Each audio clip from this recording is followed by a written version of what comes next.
예수님이 죽음에서 부활하셔서 우리에게 찾아오셔서 전해주신 놀라운 소식이 있습니다. 그게 무엇인가 하면 우리가 이 세상에서 먹고 살기 위해서 열심히 노력하고 수고하는 것은 예선전에 불과하고 본선 게임이 있다는 것입니다. 이 본선에서 성공을 해야 우리가 부활에 들어가게 되는데, 우리가 이 예선전 한 것 가지고는 부활에 도움이 되지 않는다고 말씀하고 있습니다. 예수님은 그 증거로 자신이 죽음에서 부활하신 모습을 보여주셨습니다. 예를 들어서 어느 나라 축구 대표팀이 못해서 본선에 한 번도 올라간 적이 없었습니다.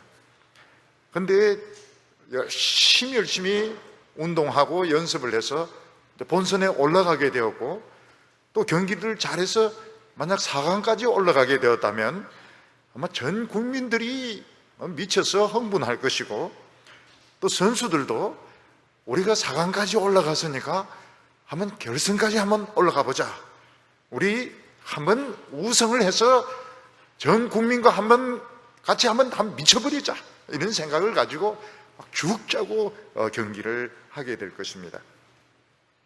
마찬가지로 우리가 예수 믿거나 믿기 전에 이 세상을 위해서 산 것은 예선전에 불과합니다. 아무리 공부를 잘하고 사업을 잘하고 유명하게 되었다 하더라도 그것은 예선전이고, 예수 믿고 난 뒤에 우리의 이 본선이 시작되게 됩니다. 그리고 이 본선 경기가 마치게 되면 부활의 순간에 하나님의 그 시상식이 있게 되는데, 큰 경기를 마치면 어떻게 됩니까? 금메달, 은메달, 동메달, 노메달, 이런 식으로 순서가 정해지게 됩니다. 금메달은 굉장히 영광스럽습니다. 금메달을 따면 제일 높은 단상에 올라가게 되고, 또 국가가 연주가 되고 국기가 개항이 되는데 전 세계 사람들이 우러러보고 박수를 치게 되는 것입니다.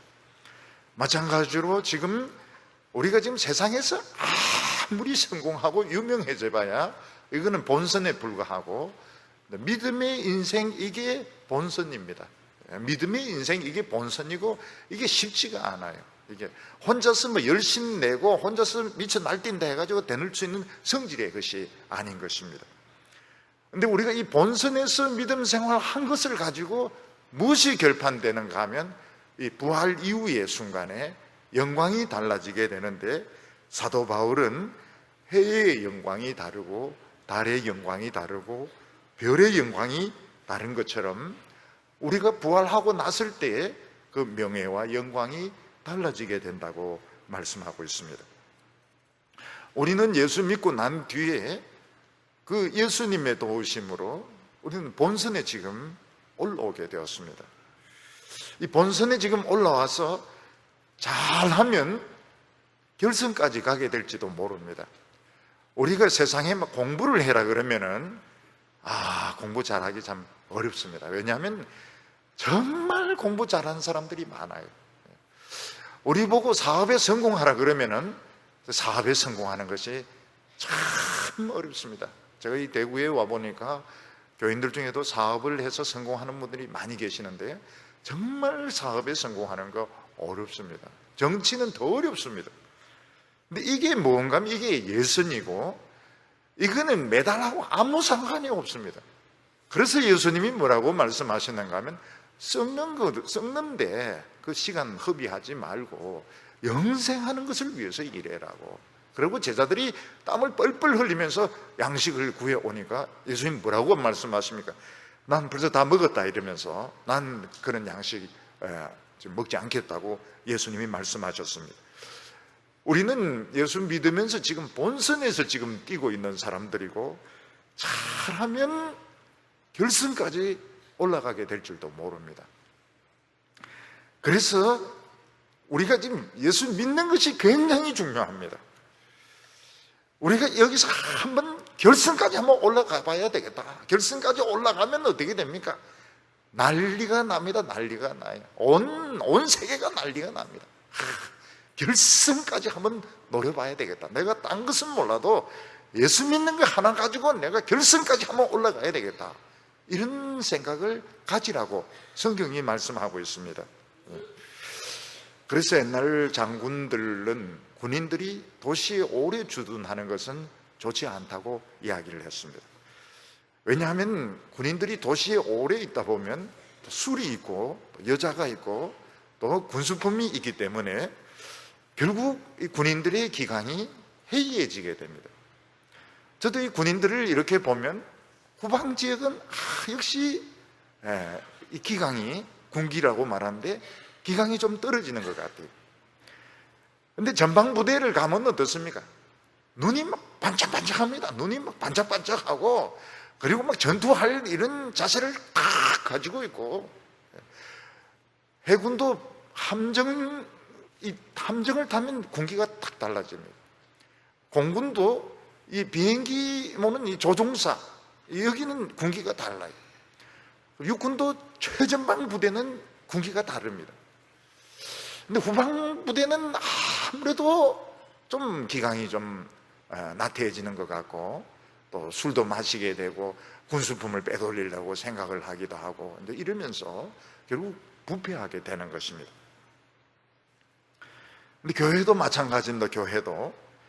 교회가 자기 건물을 가진다, 교회가 자기 건물을 가지고 또 교회가 경제적으로 풍족하다, 아무 어려움이 없다 하는 것은 아무래도 나태해질 가능성이 많습니다. 그래서 어느 순간부터 하나님 나라는 자꾸 멀어지고 교회하고 세상 나라하고 똑같아집니다. 천국은 감이 잘 안 와요. 풍족한 삶에 적응이 되면서 하늘은 멀어지게 되고 안 믿는 사람들하고 하는 행동이 비슷해요. 그래서 오늘날 우리 한국 교회가, 목회자나 교회가 세상 사람들로부터 욕을 많이 얻어먹습니다.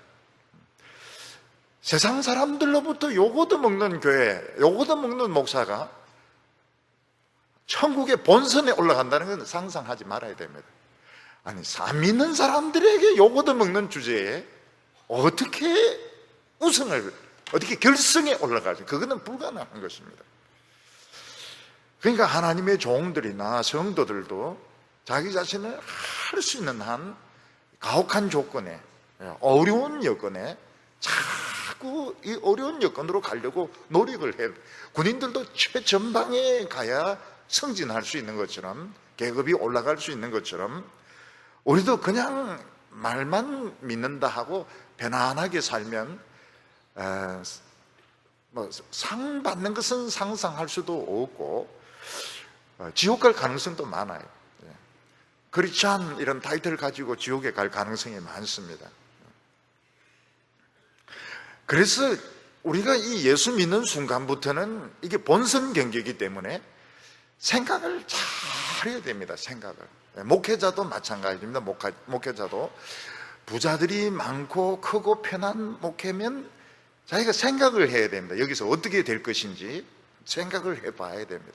어떻게 하든지 어려운 여건 속에 뛰어들어가지고 거기서 하나님의 뜻을 이루어드릴 생각을 하고, 교인들도 마찬가지로 어떻게 하든 그 어려운 여건에 뛰어들어서 내가 이 상을 얻을 것인가, 이 시간 지나면 기회가 없습니다.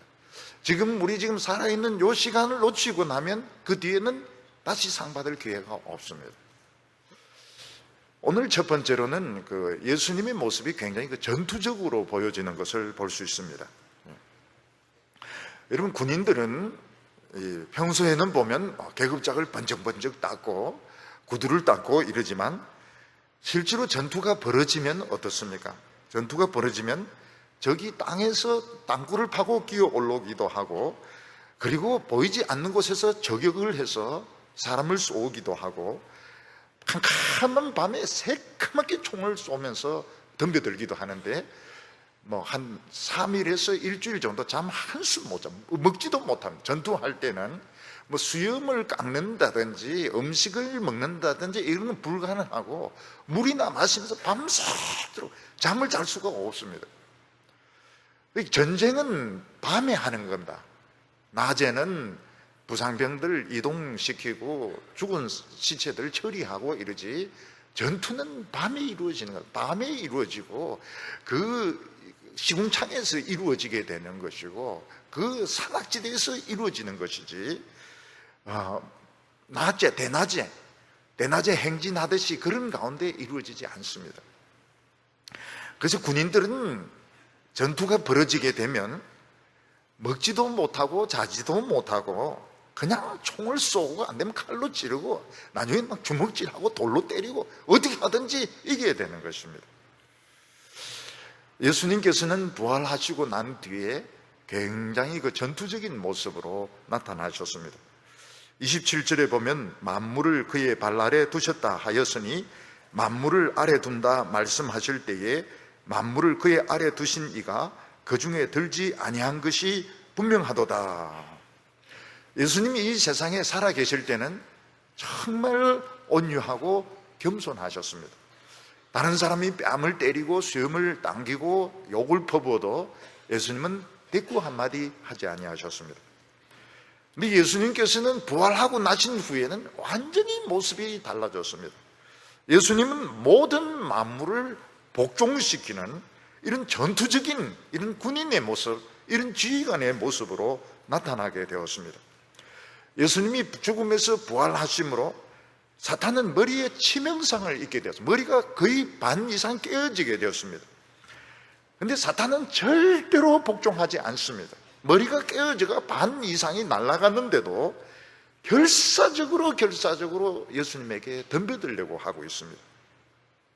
그래서 이 세상의 권력자들, 지식인들, 종교인들 예수님에게 복종하지 않습니다. 어떻게 하든 결사적으로 끝까지 대항을 해서 싸우려고 하고 있습니다. 근데 예수님께서는 이 세상 모든 것을 발 아래 복종시킬 때까지 예수님께서는 싸울 것이라고 말씀하고 있습니다. 근데 싸우는 방법이 두 가지 종류가 있습니다. 하나는 무엇인가 하면 길이 드는 사람이 있는가 하면 길이 들지 않는 사람이 있습니다. 짐승들 중에서도 길이 드는 것이 있고 안 드는 것이 있습니다. 개들 보면은 요즘 애완견이 1000만 마리가 넘게 되었다 이렇게 말하고 있는데 앞으로는 개들도 투표권을 달라고 할지 모르겠습니다. 이 개가 막 지저대고 주인에게 막 덤벼들고 다른 사람을 물려고 하고 이럴 때에 무조건 때린다고 해서 되는 것이 아닙니다. 요즘은 이제 개 상담하는 사람이 있어가지고 개가 한 행동을 이렇게 유심히 보고 이게 무슨 이제 문제가 있다는 걸 아는 겁니다. 개를 심리학적으로 볼 때 개가 외롭다든지 비교의식을 가진다든지 뭐가 문제가 있는 것입니다. 그거를 잘 풀어주고 이제 반복 훈련을 할 때 안 되는 거는 안 된다 그러고 행동을 잘했을 때 또 간식을 준다든지 이제 이런 식으로 해서 이제 길들여져야 그 집이 조용할 수 있습니다. 그렇지 않고 개가 계속 짖어댄다든지 개가 울어댄다든지 이러면은 평온하지가 않습니다. 말도 마찬가지입니다. 말이 막 뛰면서 올라탄 사람을 떨어뜨리고 다른 말들을 물고 짓밟고 하는 것은 무슨 이유가 있습니다. 어디가 아프다든지 아니면 무엇을 무서워한다든지 무슨 이유가 있습니다. 그래서 그 말 전문가들은 그런 것을 이제 유심히 살펴봐가지고 그런 부분에 있어서 두려워하지 않도록 아픈 부분을 고쳐주도록 그렇게 하면 말이 아주 유순하게 이렇게 되어서 말을 잘 듣게 됩니다. 말이나 개를 탈 때 조심해야 되는, 개를 키우거나 말을 탈 때 조심해야 될 것이 이 짐승들에서 머리가 나쁘다고 생각하면 안 돼요. 머리가 굉장히 좋습니다. 개들이 머리가 굉장히 좋고 말도 머리가 굉장히 좋습니다. 그래서 그 이유를 잘 알아야 되고 아이들도 막 울어대는 아이가 있고 떼를 쓰는 아이가 있는데 그것도 무조건 때린다고 해서 이 아이가 길드는 게 아닙니다. 무슨 이유가 있습니다. 동생이 생겨가지고 자기가 관심의 대상이 못 돼서 그렇다든지 아니면 무슨 괜히 심술이 나서 그렇다든지 어떻게 하든지 그 아이하고 이야기를 해가지고 그 아이가 설득이 되도록 이렇게 해야 아이가 이제 울음을 거치고 이렇게 집안이 평온해지게 됩니다. 우리 예수 믿는 사람들도 보면 다 길이 들지 않았습니다. 길이 들지 않아서 막 지멋대로입니다. 예수님께서는 어떻게 하십니까? 개인마다 다 다르기 때문에 예수님께서는 그 개인마다 다 다른 방식으로 해서 길이 들게 하십니다. 그래서 교회 생활이라 하는 것이 굉장히 중요합니다. 교회 생활을 원만하게 한다는 것이 아주 그 사람의 인격에 있어서 아주 중요한 부분을 차지하게 됩니다. 우리들이 보면 처음에는 다 길들여지지 않은 사람들이었습니다. 자기 주장이 있고 자기 개성이 있고 성격이 있고 또 혈기가 있는 사람도 있고 급한 이런 성격을 가진 사람도 있습니다. 예수님께서는 다 개인에 맞게 이렇게 해서 조화를 이루는 것이 아주 중요합니다. 조화를 이룬다고 하는 걸. 오케스트라 같은 경우에 소리가 삐져나오면 안 됩니다. 합창 같은 데서도 소리가 이상한 소리를 지르면 안 됩니다. 소리가 하나로 모아질 때 그게 여기 말하는 굴복되는 것이고 하나가 되는 것이고 이게 이제 성숙이 되는 것입니다. 근데 끝까지 길이 안 드는 그런 짐승들이나 그런 사람들이 있습니다. 예를 들어서 독사 같은 이런 경우에는 절대로 끝까지 끝까지 덤벼듭니다. 사자도 마찬가지고 하이에나 같은 경우에도 마찬가지고 예수 안 믿는 사람 같은 경우도 끝까지 물려고 덤벼듭니다. 그때 예수님은 강제적인 방법을 씁니다. 강제적인 방법을 써서 발로 밟아서 복종을 시킵니다. 요한계시록에 보면 예수님을 어떻게 표현을 하고 있는가 하면 발이 연단한 주석과 같다는 분이라고 말씀하고 있습니다. 이 악한 자들 절대로 이 기독교 복음에 복종하지 않고 끝까지 물려고 덤벼드는 자들은 예수님의 발이 주석과 같이 쇠로 되어 있습니다. 그래서 발로 밟아가지고 복종을 시키는 것입니다. 오늘도 우리도 이 세상에서 보면 이 두 가지 방법을 써야 됩니다. 하나는 무엇인가 하면 우리가 우리 힘으로 할 수 있는 것이 있습니다. 직장에서 어떤 질서를 유지한다든지 또 학교에서 공부를 한다든지 사회에서 어떤 혼란의 문제를 해결한다든지 내 힘으로 할 수 있는 것들이 있습니다. 그런 것들은 우리가 지혜를 가지고 또 우리가 가지고 있는 지식을 가지고 얼마든지 해낼 수 있습니다.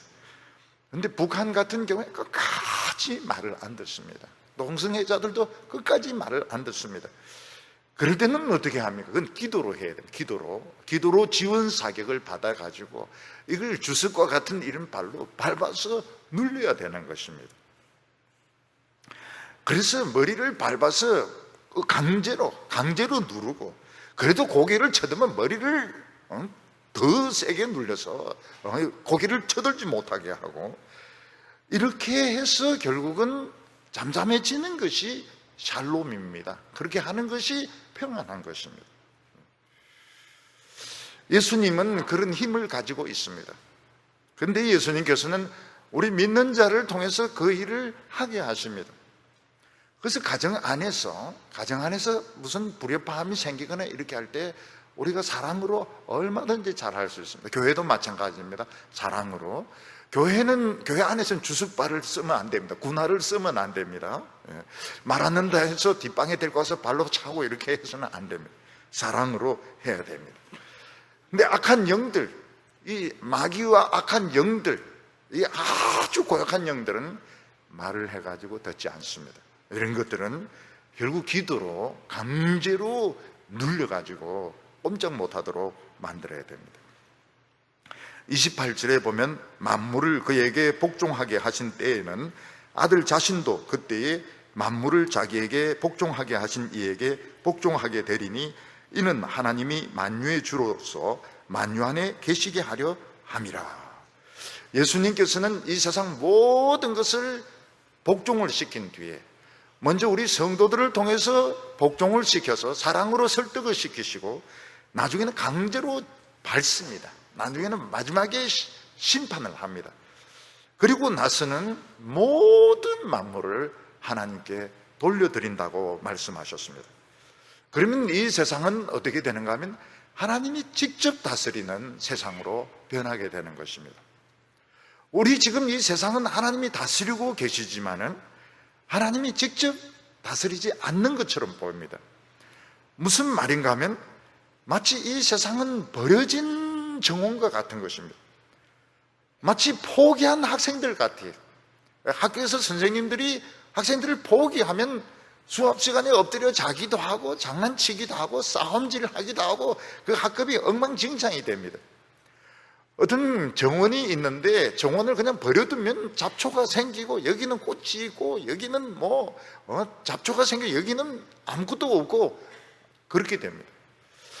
지금 우리가 보는 세상, 물론 하나님이 만드셨습니다.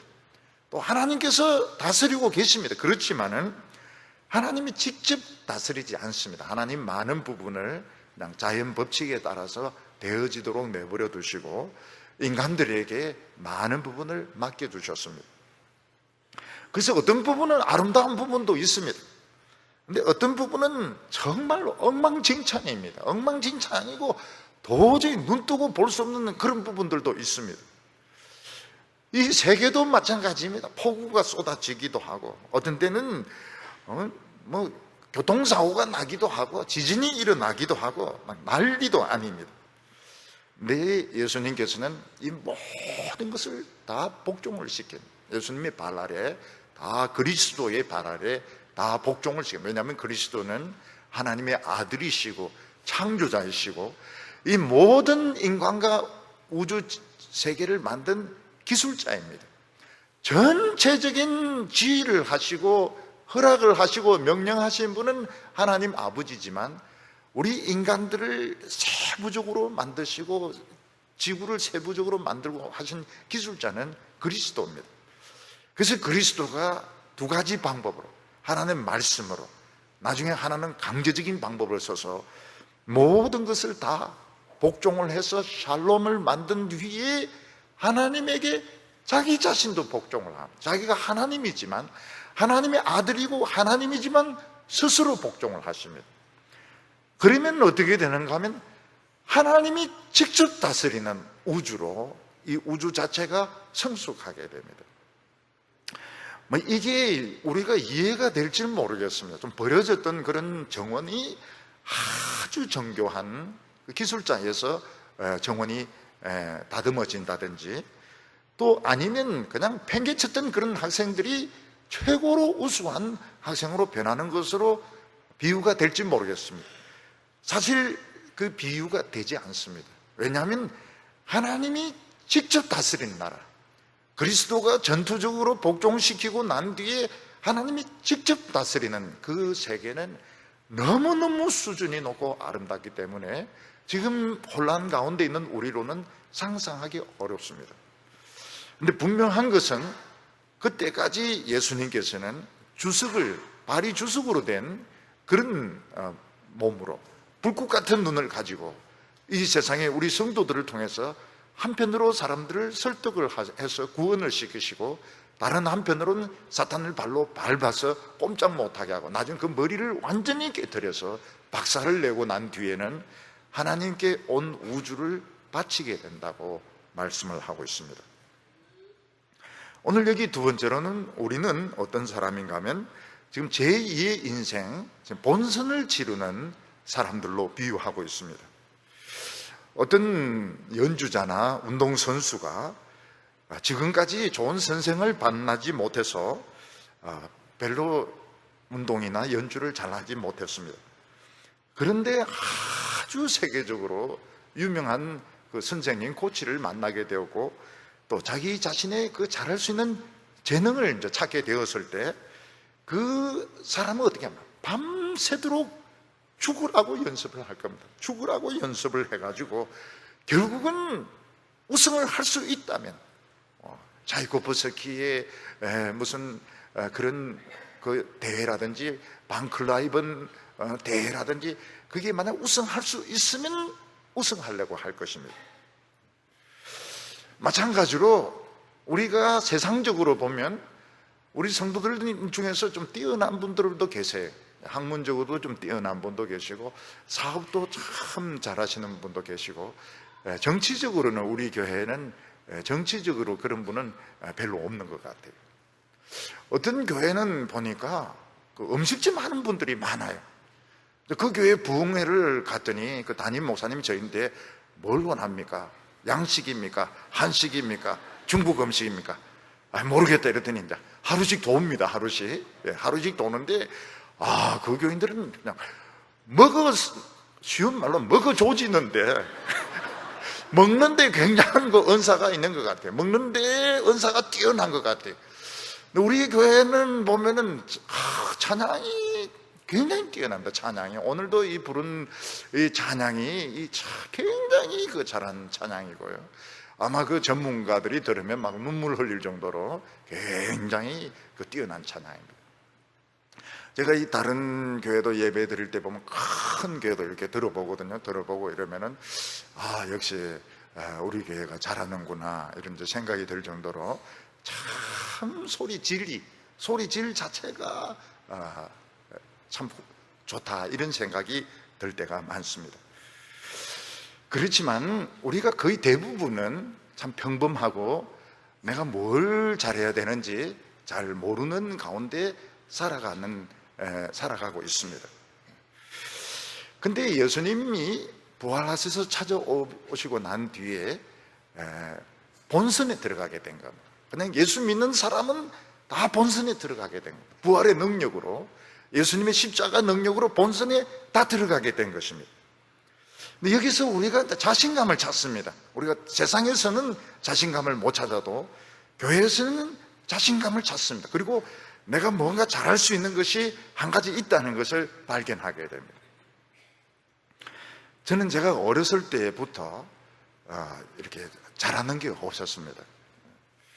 제 형들은 다 그런 것은 아니지만 형들은 좀 상냥합니다. 아주 상냥하고 사람들에게도 잘해줘요. 사고도 치지만. 근데 저는 어릴 때부터 좀 고집스러웠습니다. 그래서 친구도 그렇게 많지가 않았어요. 그리고 형들은 뭘 만들어도 잘 만듭니다. 연도 잘 만들고 평이도 잘 만들고 썰매도 잘 만들고. 그런데 저는 그런 걸 하나도 못 만들어요. 주로 부수는 쪽에 제가 은사가 있습니다. 그래서 어머니께서 염려를 하셨습니다. 제가 이제 넷째 아들이니까요. 넷째야, 너는 잘하는 것이 없구나, 그렇게 말씀을 하셨습니다. 그래서 저도 생각해 보니까 그렇게 잘하죠. 그러니까 형들은 공부도 굉장히 명석합니다. 아주 우수한 사람들입니다. 저는 그렇게 기억력이 그렇게 좋은 것도 아니에요. 그냥 뭐 열심히 이렇게 하지만은 그 머리가 그 암기력이 뛰어나고 그렇지는 않아요. 그래서 나는 정말 잘하는 것이 없구나, 고집만 세구나, 그런 이제 생각을 가지고 있었습니다. 근데 어느 날 제가 잘할 수 있는 것을 찾았습니다. 잘할 수 있는, 형들이 따라올 수 없을 정도로 아주 잘하는 것이 있다는 걸 알게 되었습니다. 그게 뭔가 하면 예수 믿는 겁니다. 교회 가고 설교 듣는 거, 이거는 형들이 절대로 따라올 수 없어요. 왜냐하면 형들은 교회 잘 안 올라 그러거든요. 저는 그 설교 듣는 거, 예배 드리는 거, 교회 봉사하는 거, 그것은 굉장히 열심이었습니다. 아주 열심이었습니다. 그 대학원 다닐 때도 보면 학교가 쫙 관악 캠퍼스인데 교회는 또 쫙 마천동 끝에서 끝입니다. 그때는 지하철도 없었고요. 그러면은 그 새벽에 일어나가지고 갑니다. 새벽에 일어나가지고 한밤중에 돌아옵니다. 그런데 그 또 낮에 뭐 먹을 것을 주는 사람도 없어요. 아무도. 그러니까 하루 종일 쫄쫄 굶으면서, 그러면서 교회 성가대 봉사도 하죠, 주일학교도 하죠, 또 여름 성경학교 되면 또 가서 북치고 또 돌아야 되죠. 그런데 그래도 좋은 거예요. 어떤 때는 오다가 중간에서 내려서 죽고 싶어요. 너무 힘들어가지고. 근데 그 예수 믿는 것은 굉장히 제가 잘할 수가 있었습니다. 근데 그게 돈벌이에 도움이 되지 않습니다.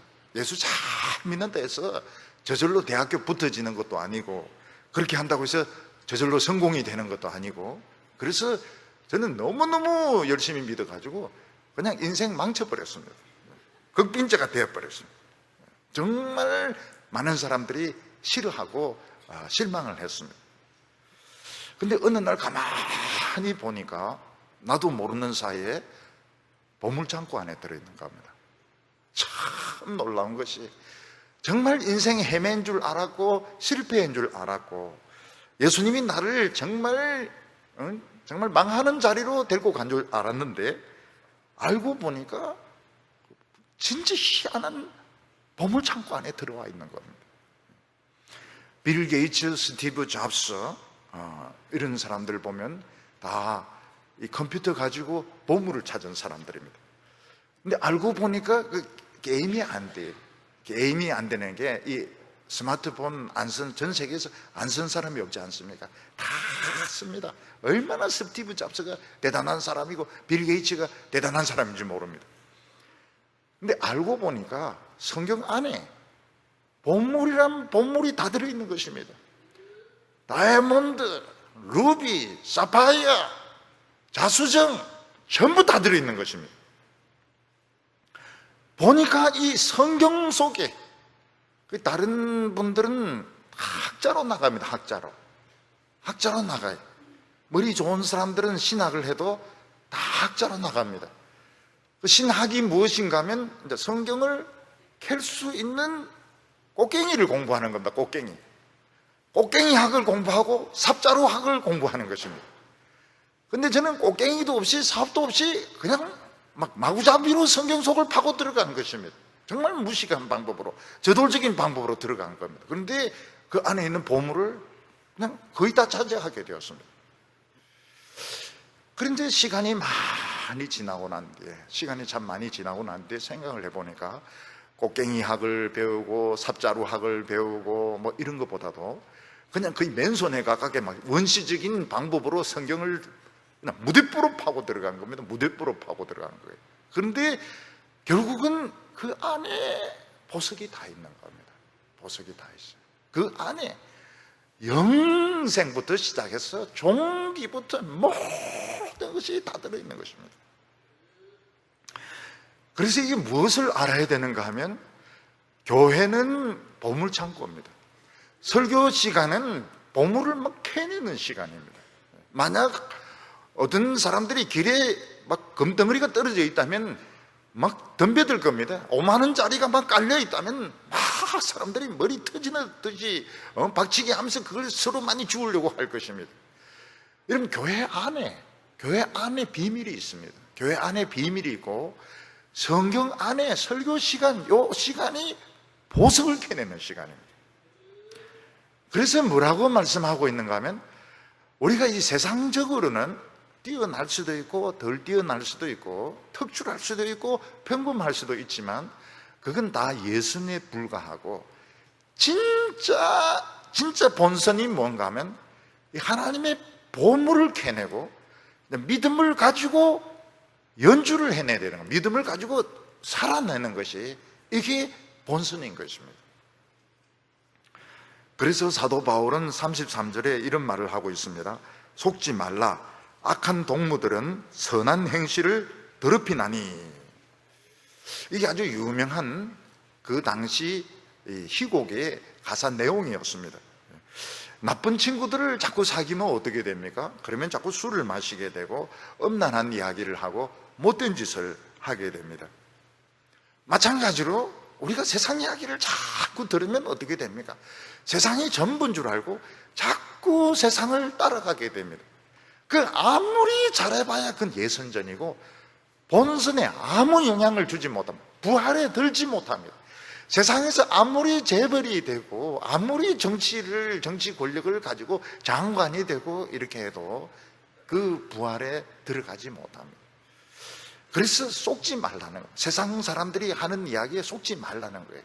죽으면 다 끝난다, 그런 말 듣지 말라는 겁니다. 금메달, 은메달 차이가 없다, 그런 말 듣지 말라는 겁니다. 지금 우리에게는 찬스가 주어졌고, 오늘 우리에게 찬스가 주어졌을 때 이거를 그냥 결승전까지 올라가서 할 수 있으면 상 받으려고. 그래서 이 부활에 참여하려면 죽도록 노력을 해야 됩니다. 죽도록 노력해야 됩니다. 그냥 우리 예수 믿었으니까 다 되었다 이렇게 생각하는 사람은 악한 동무입니다. 악한 동무. 자, 우리 예수 믿었으니까 우리 천국은 자동적으로 다 들어갑니다. 우리 세상 공부 많이 하고 우리 세상에서 뭐 여러 가지로 참 멋있게 삽시다. 그 악한 동무라는 겁니다. 그 악한 동무 말 듣지 말고 부활에 참여하려면 막 결사적으로 자기 자신을 복종시켜서 기도해란 말이야. 이놈아, 성경 봐란 말이야. 그리고 하나님의 말씀에 순종, 자기 자신을 훈련을 시켜가지고, 극도로 훈련을 시켜가지고 요 기회를 살려내는, 다시는 오지 않습니다. 사도 바울은 고린도 교인들을 이렇게 이야기하고 있습니다. 29절에 만일 죽은 자들이 도무지 살아나지 못하면 죽은 자를 위하여 세례받는 자들이 무엇을 하겠느냐? 어찌하여 그들을 위하여 세례를 받느냐? 여기 난해한 구절로 알려져 있습니다. 고린도 교회에서는 당시 죽은 자를 대신해서 세례받아주는 제도가 있었다. 문자적으로 보면은 그렇게 느껴질 수 있습니다. 대리 세례를 받는 자가 있었다. 이렇게 생각될 수 있습니다. 예를 들어서 예수 안 믿다가 죽은 사람 아버지나 엄마가 있으면 아들이나 딸이 대신 세례를 받아주었다. 그런 뜻인가? 그런 뜻이라고 생각하면 안 됩니다. 이게 나중에 이제 중세 때 면죄부가 되는데, 이 이제 면죄부, 이 죄를 이제 면제하는 그런 권한이 교황에게 있다고 생각을 했습니다. 그래서 이제 별의별 방법을 다 씁니다. 특히 유물들, 성자들의 이제 유물을 보면 연옥에 있는 기간이 짧아지게 된다. 그래서 이제 유물도 종류가 굉장히 많습니다. 뭐 가룟 유다가 예수님을 팔았던 그 은전, 그런 것도 이제 모아놓기도 하고, 예수님을 박았던 대못도 뭐 있기도 하고, 뭐 이게 다 엉터리들이죠. 그걸 많이 수집을 하고, 이제 그거 보면 이제 기간이 짧아지게 되고, 나중에 이제 돈을 주어서 면죄부를 구입하게 되는 이제 그런 계기까지 가게 되는데, 여기서 이제 문제는 죽은 자를 위하여 할 때 위한다는 말이 휘페르라고 해가지고 영어로 치면은 오버와 같습니다. 오버가 아니고 오버, 뭐 위에서, 이런 뜻을 가지고 있습니다. 그래서 이 휘페르라는 전치사는 누구를 대신해서, 그런 뜻도 가지고 있고, 누구 위에서, 이런 뜻도 가지고 있습니다. 그래서 이 위에서, 이런 뜻이 더 많은 것 같아요. 죽은 사람을 대신해서, 이런 뜻보다는 죽은 사람 위에서 세례를 받는다, 이런 뜻으로 해석할 수가 있습니다. 옛날 고린도 교회는 그 예배당이 따로 없었습니다. 그래서 세례를 줄 때 강에 가서 세례를 주기도 했지만은, 어떤 죽은 성도들의 무덤 위에서 세례를 주기도 한 것 같습니다. 그 세례를 주면서 무슨 이야기를 합니까? 이 사람들이 죽었던 것처럼 너희들도 죽는다. 너희들도 이제 다 우리 예수님 위해서 죽는다. 그런 의미를 많이 강조했던 것 같습니다.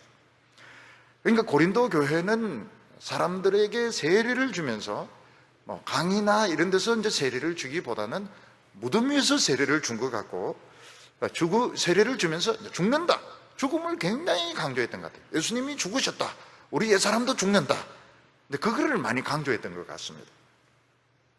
그러면서 무엇을 잘 안 가르쳤는가 하면, 예수님이 부활하셨다, 그리고 우리도 지금 새로운 인생을 시작한다, 이거는 별로 안 가르쳤던 것입니다. 그러니까 죽음만 가르치고 부활을 잘 가르치지 않았고, 우리 옛사람이 죽는 것만 이야기하고 새사람이 살아나는 이런 쪽으로는 가르치지 않았던 것 같습니다. 천주교하고 우리하고 이 십자가를 비교해 보면, 천주교는 그 예수님이 이렇게 달려 있습니다. 그러니까 아직 예수님은 고통을 받고 있습니다. 근데 우리 개신교에서는 그 예수님이 없어요. 우리는 그냥 예수님이 없는 십자가, 부활의 십자가. 우리는 부활을 가르치고, 거기는 고난을 가르치고, 그래서 강조점이 좀 다릅니다. 그러니까 무슨 이야기를 하는가 하면, 우리가 세례를 받는 것은 지금까지 살아왔던 옛사람은 죽는 것이지만 죽고 또 죽고 또 죽고, 그러니까 이 천주교에서는 미사를 드릴 때마다 예수님은 계속 고난을 당하시는 것을 반복한다고 믿습니다. 근데 우리는 우리는 살아나고 또 살아나고 또 살아나는 것입니다. 우리는 인생을 새 출발하고 새 출발하고 또 새 출발할 수 있습니다. 언제 새 출발할 수 있습니까? 우리가 잘못을 저지르고 깨달았을 때 우리 또 새 인생을 또 출발하는 겁니다. 우리 또 새 출발하면 되는 겁니다. 이게 얼마나 좋은지 몰라요. 새 인생을 출발하고 또 출발하고 또 출발하고 새 사람이 되고 새 사람이 되고 또 새 사람이 되고. 근데 고린도 교회는 옛 사람이 죽고 또 죽고 또 죽고 십자가에 못 박히고 터지고 깨지고 자꾸 그런 이제 부정적인 것만 너무 많이 가르쳤는데 그게 소용이 없고 우리가 다시 살아난다. 지금 우리의 인생이 굉장히 중요하다는 걸 가르쳐 줘야 된다는 것입니다. 그러니까 예수 믿고 복음 듣고 끝난 게 아닙니다. 근데 이게 본선에 이제 들어온 거기 때문에 우리가 모든 것에 있어서 최선을 다해야 됩니다. 하나님께 예배드리고 찬양을 드리고 말씀을 듣고 기도하고 최선을 다해가지고 어떻게 하든지 4강까지 올라가야 되고 4강까지 올라가게 나면 결승까지 올라가게 되고 할 수만 있으면 우승까지 내다볼 수 있는 저 사람들은 정말 오늘 시대에 금메달감의 신앙을 가졌다. 오늘 이 혼탁한 시대에 저 사람들은 금메달이다. 어느 날 수박을 보니까 금메달 수박인 겁니다. 금메달 수박. 거기에다가 금메달을 이렇게 붙여놨습니다. 얼마나 수박이 큰지. 그러니까 신앙이 금메달감이 되도록 해라. 다른 사람하고 비교해가지고 뭐 우월감을 가지거나 이렇게 하지 말고 하나님 앞에서 최선을 다해서 또 살아나고 또 살아나고 그 살아나는 쪽을 강조해야 된다는 것입니다. 30절과 31절 보면 또 어찌하리요 우리가 언제나 위험을 무릅쓰리요 형제들아 내가 그리스도 예수 우리 주 안에서 가진 바 너희에 대한 나의 자랑을 두고 단언하노니 나는 날마다 죽노라. 이 당시 많은 형제와 자매들은 노예 신분에 있었고 그들이 교회에 나오는 것 자체가 목숨을 건 것이었습니다. 아마 그 주인이 교회 다닌다는 것을 알고 기독교인이라고 하는 것을 아는 순간 막 무지무지하게 두들겨 팼던 것 같습니다. 그런데도 불구하고 그들은 예수를 믿었습니다. 목숨을 걸고 예수를 믿었습니다. 금메달감 교인들은 노예들이었던 것입니다. 사도 바울은 뭐라고 말하고 있습니다. 내가 내 자랑을 두고 분명히 이야기하는데 나는 날마다 죽는다고 말했습니다. 사도 바울은 단 하루도 생명의 위험 없이 살아본 적이 없다고 말하고 있습니다. 이게 그 당시 예수를 믿는 사람, 복음을 전하는 사람들의 실제적인 상황이었습니다. 나는 날마다 죽노라고. 옛날 루마니아가 이제 공산 치하에 있을 때 그때 금메달이 많이 나왔습니다. 그때 목회자들이나 교인들이 그 경찰에 끌려가 가지고 고문을 굉장히 많이 당하고 그리고 살아나고 죽기도 했지만 살아나고 그래서 루마니아가 금메달을 많이 만들어냈습니다. 루마니아 하면 우리는 보통 체조를 많이 생각하는데 체조 금메달도 있었지만은 신앙의 금메달이 많이 나왔습니다. 그 고난과 박해 가운데서요. 그리고 그게 어떤 사람이 이제 기독교인을 박해하는 그런 경찰이었던 것입니다. 그래서 예수 믿는 사람들이 모였다 하는 그런 정보를 가지고 이제 습격을 했는데 그 중에서 이제 예쁜 여자 아이가 하나가 이제 거의 잡힌 겁니다. 그래서 그 어떤 경찰이 그 여자 아이를 들고 벽에다가 패대기를 쳤습니다. 그 여자애가 피를 흘리면서 떨어지가지고 벽에 머리를 부딪혀가지고 피를 흘리면서 기절을 해버린 겁니다. 그리고 이제 다 도망가 버리고요. 근데 다음에 또 예수 믿는 사람들이 모인다는 이제 정보를 가지고 습격을 했는데 그 애가 또 거기 있는 거예요. 그래서 그 사람이 그 애를 굉장히 두들겨 팼다는 겁니다. 굉장히 두들겨 팼다. 그 예쁜 여자애를 그 예수 그 믿는 거기에 있다고 해가지고. 근데 그 애가 또 기절을 했어요. 그리고 이제 잡아가지는 안 하고 어린 여자애니까 잡아가지는 않고 그냥 내버려 두었습니다. 근데 이제 다른데 또 기독교인들 모인 데서 또 습격을 하니까 그 여자가 거기 또 있다는 겁니다. 그 소녀가. 그러니까 어떤 경찰이 그 애를 머리를 박살내려고 곤봉을 들고 때려치려고 하는데 다른 경찰이 그걸 막았습니다. 막으면서 얘를 손대지 말라고. 그러니까 그 곤봉을 든 그 경찰이 네가 뭔데 네가 지난번에 그래 때리더니 왜 이번엔 못 때려? 이번엔 죽이겠다고 이래 하니까 걔 때리면 내가 널 죽이겠다고 이러면서 뭐라고 말하면 얘인데는 우리에게 없는 게 있다고 그런 이야기 하면서 때리지 말라고 했던 겁니다. 근데 그 때린 자기도 때리기도 하고 그 말리기도 했던 사람이 나중에 뭐가 되는가 하면 목사가 됩니다. 예수 믿고. 그러면서 이제 무슨 이야기를 하는가 하면 그 예수 믿는 사람들을 때렸던 사람들 중에서 예수 믿은 사람들이 많이 생겼다는 겁니다. 때리면서 뭐가 마음이 아팠던 것 같아요. 그리고 그 여자애는 왜 그렇게 두들겨 맞으면서 그래 축 잡고 그 몸에 오는가? 뭔가 때릴 수 없는, 때린다고 해서 이해될 수 없는 뭐를 생각을 했다는. 그래서 나중에 그 사람이 그런 이야기를 합니다. 그 여자애가 어디서 무엇을 하고 있는지 모르겠지만 나는 감사한다. 감사하고 또 한편으로 미안하게 생각한다고. 그리고 내가 너 때문에 예수를 믿고 목사까지 되었다. 그런 고백을 한 것입니다. 그러니까 우리가 편한 자리 찾아가지고 믿는 것은 이거는 상받기가 어려워요. 상받기가 어렵고 어떻게 하든지 고난을 받아야 되고 최선을 다해야 되고 어두터져가면서도 그 주님을 찾고 주님을 사랑하고 이렇게 할 때에 그 메달권에 들어가, 그 여자애는 메달권에 들어간 것입니다. 그게 무슨 색깔의 메달인지는 모르겠지만 메달권에 들어간 것입니다.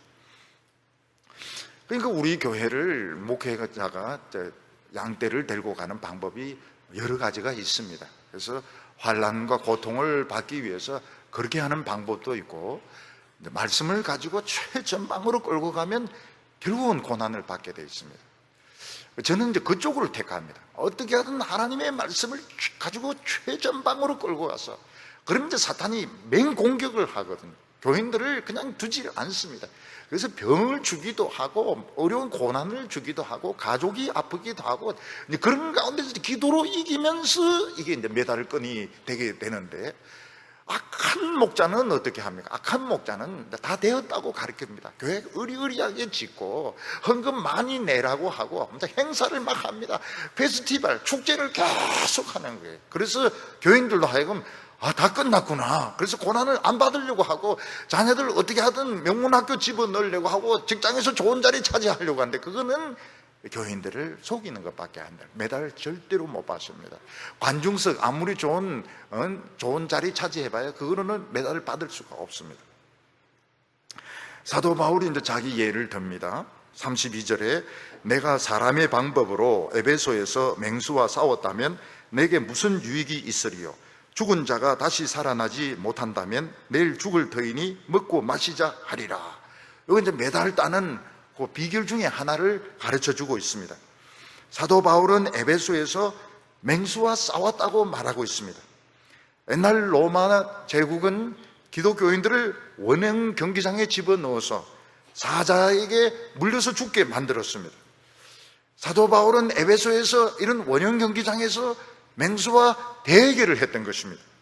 근데 그게 진짜 맹수는 아니고 거의 맹수같이 저돌적인 사람, 막무가내고 공격적이고 집요한 이런 사람의 공격을 당했던 것입니다.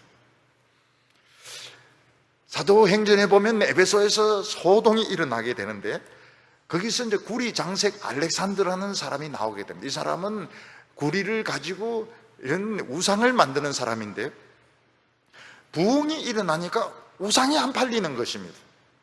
우리나라도 부흥이 일어나면 화토가 안 팔립니다. 부흥이 안 일어나야 사람들이 전부 화토를 하고 이럴 텐데 부흥이 일어났는데 누가 화토하겠습니까? 그러니까 이제 이런 사람들, 술장사 이런 사람들이 이제 선동을 해가지고 바울을 질질 끌고 다니면서 물고 협박을 하고 바울을 죽이려고 했던 것입니다. 근데 거기서 사도 바울이 인간적인 방법으로 그들과 싸웠더라면 상이 없다는 겁니다. 무슨 말인가 하면 그들의 사람과 같이 혈기로 멱살 잡고 싸우고 머리 박치기 하고 우리가 영화에서 본 것대로 막 그런 식으로 치고받고 싸우고 난투극을 벌리고 구리장색 알렉산더 목을 조르고 팔을 물어뜯고 이렇다면 상이 없는 것입니다. 사도 바울은 거기서 아주 지혜롭게 처신을 하고 그와 맞대응해서 싸우지 않고 또 결국 거기를 도피를 하게 됩니다. 우리 교인들이 이 세상에서 믿음을 가지고 살면 어떻습니까? 사람이 막 상처를 줍니다. 그때 상처를 줄 때 같이 상처를 주면서 물고 뜯고 싸우면 상이 없습니다. 상처를 받을 때 눈물 흘리면서 참으면 점수가 올라가게 됩니다. 남이 이제 욕을 막 퍼부을 때 같이 맞대응해서 욕을 퍼부으면 이건 상이 없어요. 왜냐하면 이것은 인간적인 방법이기 때문에. 그것을 잘 참으면 욕을 하고 삿대질을 하고 이래도 잘 참으면 도저히 못 견딜 것 같으면 피하면 되는 겁니다. 그렇게 할 때 상이 있는 겁니다. 주님이 다시 오실 때에 성도들이 뭘 가지고 갑니까? 상처를 가지고 나갑니다. 믿음 생활하면서 교회 생활하면서 나는 이런 상처를 입었습니다. 나는 이런 마음의 상처를 입었고 이런 육신의 상처를 이게 전부 훈장이기 때문에 상처받은 사람들이 주님 앞에 달려나가게 됩니다. 근데 상처가 하나도 없는 사람은 예수님 앞에 나갈 자격이 없어요. 왜냐하면 그런 인간적인 방법으로 살았거든요. 옛날 로마 시대 때 군인들은 그 목욕탕에 갔을 때 그 상처가 많을수록 그 사람은 영웅인 것입니다. 로마를 위해서 이렇게 칼에 찔려가면서 창에 찔려가면서 결국은 싸웠구나. 몸에 상처가 많은 사람이 영웅입니다. 오늘 우리도 마찬가지입니다. 신앙생활 하면서 또 사회생활 하면서 다른 사람이 상처 주고 화병 걸리고 우울증 걸리고 그 다 좋은 겁니다. 다 좋은 거예요. 왜냐하면 그런 것이 다 상급입니다. 예수님이 오실 때 막 뛰어나가서 예수님 나 우울증 환자입니다. 저는 공황증 약을 지금도 먹고 있습니다. 저는 막 불면증으로 약을 얼마나 많이 먹은지 모릅니다. 그러면서 주님 앞에 막 달려나가요. 그게 상인 겁니다. 근데 교회 안에서 할 소리 다 하고 자기 권리 주장 다 하고 내 멋대로 다 하는 사람이 어떻게 주님 앞에 나갈 수가 있겠습니까? 그건 인간적인 방법이고 세상적인 방법이고 점수에 안 드는데 어떻게 그 주님 앞에 나갈 수가 있겠습니까? 그래서 사도 바울은 무슨 이야기를 합니까? 내가 그 에베소에서 그 맹수들하고 싸울 때 인간적인 방법으로 같이 치고받고 싸웠더라면 나는 아무 상급이 없다고 말을 했습니다. 33절과 34절 보면 속지 말라. 악한 동무는 선한 행실을 더럽히나니 깨어 의를 행하고 죄를 짓지 말라. 하나님을 알지 못하는 자가 있기로 내가 너희를 부끄럽게 하기 위하여 말하노라. 악한 동무는 누가 악한 동무입니까? 부활이 없다고 말하고 세상이 전부라고 말하는 사람들이 악한 동무입니다. 그런 동무와 친하게 되면 아무래도 세상적인 이야기를 듣게 되고 아무리 기도를 덜 하게 되고 인간적인 방법을 쓰게 되기 때문에 결국은 그 믿음이 더럽혀지게 되는 것입니다. 여기서 뭐라면 깨어서 긴장하고 의를 행하라. 무슨 말인가 하면 우리는 깨어 있어가지고 하나님의 뜻이 무엇인지, 하나님의 뜻이 굉장히 어렵습니다. 하나님의 뜻을 찾는 것이 너무너무 어렵습니다. 우리는 너무 미련하고 어리석고 고집스러워가지고 하나님의 뜻을 모릅니다. 그래서 깨어 있어가지고 그 하나님의 뜻을 이루어드리도록 찾도록 노력을 해라고 말하고 있습니다. 고린도 교회 지도자들 중에서는 아예 하나님을 모르는 사람이 있다고 말하고 있습니다. 머리로는 하나님을 알고 있지만 그 사람 삶 속에 하나님이 없어요. 어떤 사람이 뭐라고 말합니까? 내 속에 하나님이 없다 이런 말을 합니다. 어떤 교회 속에 하나님이 없어요. 보면 전부 감투설하고요. 전부 감투설하고 눈이 뻘개가 일부 예배는 그냥 형식적입니다. 형식적이고 그 감투설하고 막 서로 덤벼드는데 그 모임에 하나님이 없어요. 어떤 집회 가운데 하나님이 없습니다. 너무 자기 자랑하고 자기 잘난 거 떠들어대고 교회 큰 거 자랑하고 돈 자랑하고 이러는데 하나님이 없어요. 그래서 사도 바울이 뭐라고 말합니까? 너희가 하나님을 모른다고, 너희들에게는 하나님이 없다고요. 그럼 하나님을 아는 사람은 딱 보면 압니다. 하나님을 아는 사람은 겸손합니다. 아주 겸손해요. 백인이든 흑인이든 어느 종족이든 겸손합니다. 그리고 하나님 말씀을 딱 들으면 어떻습니까? 눈물이 흐릅니다. 눈물이 나요. 그리고 무릎 꿇고 기도합니다. 기도를 굉장히 중요하게 생각해요. 이것이 없는 사람은 마귀에게 지금 속고 있는 것이고, 지금 본선 경기를 엉망으로 하고 있는 겁니다. 지금 아주 중요한 순간입니다. 지금 우리 예배 드린다고 하는 것은 왕의 잔치에 지금 참여해서 왕의 말씀을 듣고 있는 것인데, 여러분 북한에서 그 지도자가 이야기하는데 필기 안 해보세요. 바로 총살입니다. 바로 총살. 그러니까 북한에 가려고 그러면 반드시 노트를 가지고 가야 됩니다. 무슨 말이든지 좌우간 아리랑이든지 서리랑이든지 적어야 살지, 아무것도 안 적고 있다가는 동무 말이지 이거 삐딱하구만 이래가지고 완전히 이건 총살 당한다고요. 노트 필기를 해야 되는 겁니다. 유치원생 같이. 어떤 집회에 하나님이 없어요. 가고 싶지가 않아요. 가고 싶지가 않고 마음속에, 모든 사람들의 마음속에 경멸이 일어나. 하나님도 없는 아주 악한 동무들이라고. 경건이 없어요. 겸손하지가 않아요. 하나님의 백성들은 겸손합니다. 딱 말씀을 들으면은 딱 벌써 표시가 달라져요. 눈빛이 납니다.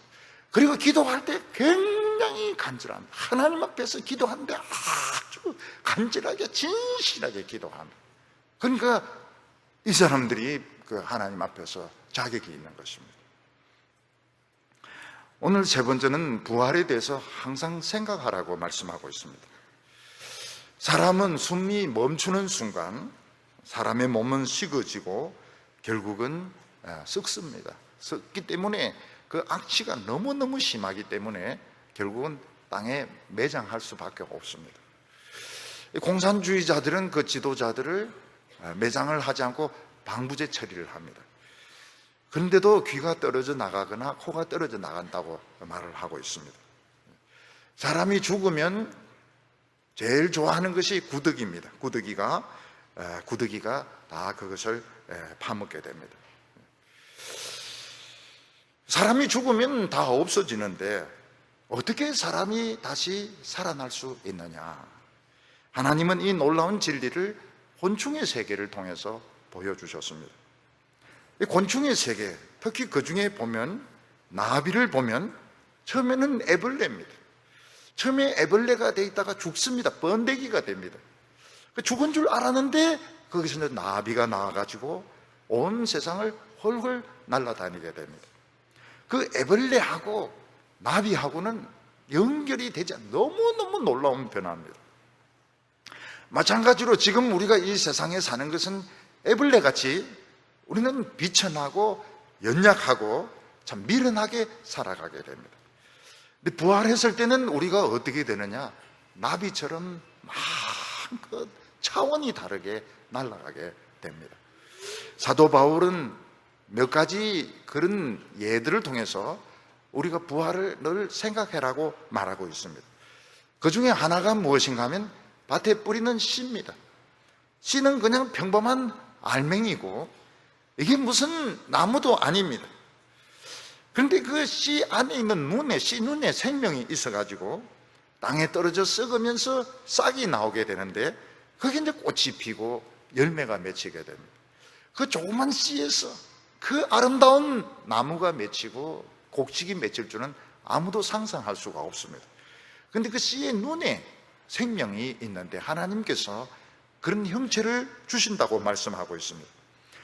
그러니까 우리 크리스찬들은 죽는 것이 아니고 씨를 심는 것입니다. 씨를 심는 것이고 씨를 심고 나면 어떻게 됩니까? 아주 멋진 나무가 생기게 되고 열매가 맺히게 됩니다. 그래서 사도 바울은 우리가 죽는 것을 썩는 것이라고 이렇게 말하지 않습니다. 예수님은 잠자는 것이라고 말씀하셨고 사도 바울은 씨를 심는 거라고 말을 했습니다. 39절과 40절 보면 육체는 다 같은 육체가 아니니 하나는 사람의 육체요 하나는 짐승의 육체요 하나는 새의 육체요 하나는 물고기의 육체라. 하늘에 속한 형체도 있고 땅에 속한 형체도 있으나 하늘에 속한 것의 영광이 따로 있고 땅에 속한 것의 영광이 따로 있도다. 우리가 보면 인간의 몸이 틀립니다. 짐승의 몸이 틀리고 새의 몸이 틀리고 그리고 물고기의 몸이 틀리듯이 천사의 몸도 틀리고 우리가 부활했을 때의 몸도 틀리다고 말하고 있습니다. 연주자들이 평소에 연습을 할 때는 청바지 입고 티셔츠 입고 그냥 아무렇게나 연주를 하지만은 이제 이게 연주회를 할 때는 어떻습니까? 그 아름다운 그 연주복을 입고 그 조명바를 받으면서 자기 그 온 실력을 다해서 연주를 하게 됩니다. 마찬가지로 우리가 지금은 그냥 티셔츠 입고 청바지 입고 대충대충 살지만은 우리가 하나님 앞에 섰을 때는 최고의 그런 모습을 가지고 나타나게 되는데 그때 우리의 영광이 다르다고 말했습니다. 얼만큼 믿음으로 살았느냐, 얼만큼 고난을 이겼느냐 하는 것을 가지고 금메달, 은메달, 동메달, 노메달 그렇게 되는데 태양의 영광으로 빛나는 사람이 있습니다. 얼마나 영광스러운지 태양처럼 빛나는 사람이 있는가 하면 달처럼 좀 희미한 사람이고 별처럼 보일까 말까한 그런 영광으로 부활하는 사람도 있다고 말하고 있습니다. 우리는 지금 썩을 몸을 가지고 살아가고 있습니다.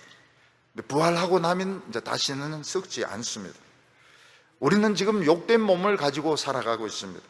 그래서 가난하고 무식하고 성공하지 못했다고 사람들이 욕을 합니다. 그러나 우리는 하나님 앞에서 정말 그 영광스러운 그런 모습으로 어느 누구도 건드릴 수 없는 영광스러운 모습으로 부활하게 됩니다. 천국에는 거지 나사로가 영광을 받게 되고 부자가 지옥에 떨어져서 그 혀가 너무너무 뜨거워서 혀에 물 한 방울 달라고 하지만 그 거절당하게 됩니다. 우리는 지금 약한 몸으로 지금 가지고 있습니다. 우리는 병에 걸리기도 합니다. 여성들은 힘이 없습니다. 그렇지만 우리가 부활할 때는 강한 몸으로 부활하게 되는데 천사 한 명이 아수르 군대 18만 5천 명을 죽였듯이 우리는 아주 강한 힘을 가진 사람으로 우리가 부활을 하게 된다고 말했습니다. 우리가 어떤 모습으로 부활하게 될지는 우리는 잘 모릅니다. 어떤 사람은 죽을 때 모습으로 부활한다는 사람도 있고 어떤 사람은 어린아이 모습으로 부활한다는 사람도 있고 어떤 사람은 청년의 모습으로 부활한다는 그런 사람들도 있는데 왜 어린아이의 모습으로 부활하냐? 천국은 어린이의 것이니까. 그러면 뭐 타가소 같이 유아왕 같이 바글바글 하겠니? 그리고 지금 같은 모습으로 부활한다면 노인들은 노 땡큐입니다. 노 땡큐. 지금 안 그래도 지금 주름 때문에 지금 신경이 쓰이는데 지금 모습으로 부활하면 절대로 안 되고 지금 영감제이 보기 싫다고 이야기할지 모릅니다. 아마 완전히 다른 모습으로 지금 우리가 가지고 있는 모습과는 완전히 다른 아름다운 모습으로 아마 청년의 모습으로 제일 싱싱한 모습으로 부활하게 될 것입니다. 예수님이 부활하셨을 때 태양 같은 모습으로 나타나기도 하셨습니다. 높은 산에서 변화산에서 제자들은 예수님이 해같이 빛나는 것을 보았고 바울도 예수 믿는 사람들 박해하러 가다가 해같이 빛나는 예수님의 모습을 보기도 했습니다. 우리 성도들 중에서도 극한적인 고난을 이기고 금메달 1등을 딴 사람은 해같이 빛나게 됩니다. 얼마나 환하게 빛나게 되는지 태양 같은 모습으로 빛나게 됩니다. 주님은 강하게 부활하셨습니다. 사망의 권세를 깨뜨리셨습니다. 사탄의 머리를 깨었습니다. 세상의 모든 권력자들을 다 벌거벗길 것입니다. 예수님은 아주 강한 모습으로 나타나셨습니다. 그러나 제자들은 예수님을 알아보았습니다. 처음에는 잘 못 알아보았지만 예수님의 그 음성은 예수님의 음성 그대로였습니다. 막달라 마리아도 처음엔 예수님을 잘 못 알아봤습니다. 예수님이 좀 변하셨기 때문에. 그렇지만 예수님을 곧 알아보게 되고 라보니 이렇게 불렀습니다. 예수님은 제자들과 음식을 나누시고 대화를 나누셨습니다. 예수님은 부활하셨지만 못자국과 창자국을 가지고 계셨고 도마는 그 못자국에 손가락을 넣어봤다고 말을 하고 있습니다. 예수님은 번개같이 움직이셨는데 문이 잠긴 가운데도 예수님은 나타나셨습니다. 예수님은 그 무덤에서 부활하시자마자 바로 보좌로 올라가셨고 또 거기서 제자들을 찾아오셨고 에마오로 가는 제자들을 따라가셨습니다. 그리고 거기서 또 바로 사라지기도 했습니다. 우리도 그렇게 될 것입니다. 우리도 최고로 아름다운 모습으로, 최고로 빛나는 모습으로 변화받게 될 것인데 그 본선을 지금 우리가 지금 치르고 있는 겁니다. 본선을 이렇게 치르고 있고 편안하게 믿고 그냥 쉽게 믿으면 어떻게 됩니까? 이 결성은 커녕이고 부활에 참여할지 안 할지도 어렵습니다. 절대 편하게 믿을 생각하면 안 됩니다. 나에게 주어진 상황에서 제일 힘들게, 제일 고통스럽게 그렇게 믿어야 됩니다. 그래서 선교지에 가는 것이 좋습니다. 선교지에 가서 고생하는 것이 좋습니다. 그럼 점수가 많이 올라가게 됩니다. 어려운 환경과 핍박 가운데서 사는 것이 좋습니다. 굉장히 좋습니다. 돈은 위험합니다. 명예도 위험합니다. 세상적인 지위 굉장히 위험합니다. 그 지위 그거 가지고 영원한 상급을 뺏긴다면 억울하고 원통하죠. 세상에서 돈 좀 가지고 지위 좀 가지고 잘난 체 하다가 영원한 상급을 놓친다면 땅을 치면서 통곡을 할 거예요. 너무너무 잘못 생각한 거죠. 목사가 잘못 가르쳤고 자기도 잘못 믿은 것입니다. 지금 우리는 지금 본선에 지금 들어와 있는 겁니다. 본선에 지금 들어와 있고 우리 주위에 보면 편하게 목회하고 편하게 믿는 사람들 많습니다. 굉장히 많습니다. 악한 동무들입니다. 악한 동무들이고 그 악한 동무들 사귀면 어떻게 됩니까? 행실이 더럽혀지게 되고 메달을 놓치게 됩니다. 오늘 지금 내 형편과 처지가 어떠하든 그 상황, 어려우면 어려울수록 좋습니다. 내 마음에 상처가 많으면 많을수록, 원통함이 많으면 많을수록, 환난과 핍박이 많으면 많을수록 좋습니다. 이것은 메달을 받을 수 있는 가능성이 굉장히 많습니다. 우리가 이 연주를 맞춰야 됩니다. 지금 믿다가 적당하게 때려치우면 상급이 없어요.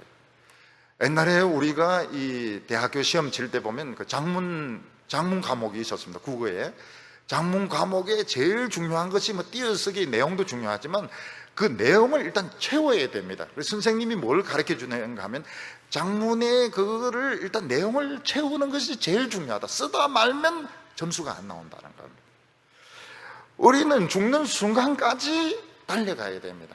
죽는 순간까지 달려가야 되고 내용을 채워야 되는 것이 굉장히 중요합니다. 우리가 잘할 자신은 없지만 나에게 주어진 그 상황에서 최선을 다해야 됩니다. 편하게 믿는 것은 굉장히 좋지 못합니다. 이 점수를 얻지 못합니다. 힘들게 고난을 당해가면서 아파가면서 그러면서 전부 영생에 들어가는 우리 성도들 다 되시기를 바랍니다. 기도드리겠습니다. 거룩하신 하나님 아버지, 참 예수 믿으면 다 영생을 얻었다는 이런 좋지 못한 이런 친구들 때문에 우리가 편하게 믿으려고 하고 편하게 목회하려고 할 때가 너무나도 많습니다.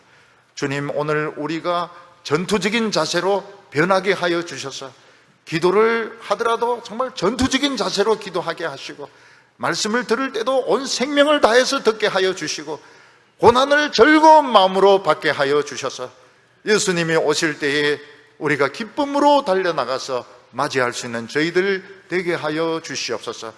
어려운 환경에 있다고 해서 원망 불평하지 말게 하여 주시고 인간적인 방법으로 다른 사람과 싸워서 이기려고 하지 말게 하여 주시고 하나님 앞에서 합당한 자로서 믿음의 경주를 끝까지 잘 마치게 하여 주시옵소서. 예수님의 이름으로 기도하옵나이다.